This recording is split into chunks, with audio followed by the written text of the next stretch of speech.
योगी सरकार में मंत्री ठाकुर रघुराज सिंह ने बिगड़े बोल पर माफी तो मांगी, लेकिन फिर मुंह खोला तो उनके मुंह से जहर भरे बोल ही निकले।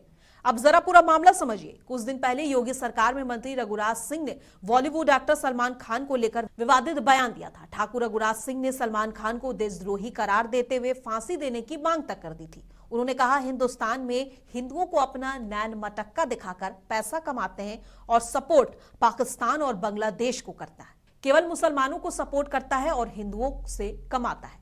दुनिया भर का अनाप शनाप सुनाने के बाद मंत्री ने माफी मांगी।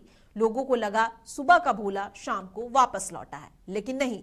इस बार उन्होंने सलमान खान को तो अच्छा एक्टर ठहरा दिया, पर फिर शाहरुख खान के पीछे पड़ गए।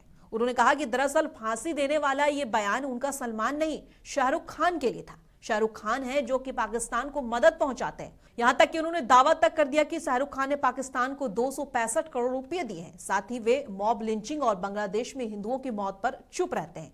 वैसे ये कोई पहला मौका नहीं है जब रघुराज अपने बयानों के कारण विवादों में आए हों। इससे पहले उन्होंने अलीगढ़ मुस्लिम यूनिवर्सिटी और हिंदू मुस्लिम को लेकर कई तरह के तमाम बयान दिए हैं। ये अलग बात है कि उन्हें कुछ खास टूल कभी नहीं दिया गया, मगर सलमान और शाहरुख खान पर दिया गया यह हालिया बयान हर तरफ आग की तरह फैल गया है और लोग इसकी चर्चा कर रहे हैं। आपका इस बयान पर क्या कहना है, हमें कमेंट बॉक्स में बताइए और ऐसी तमाम खबरों को देखने के लिए हमें फॉलो और सब्सक्राइब कर लें।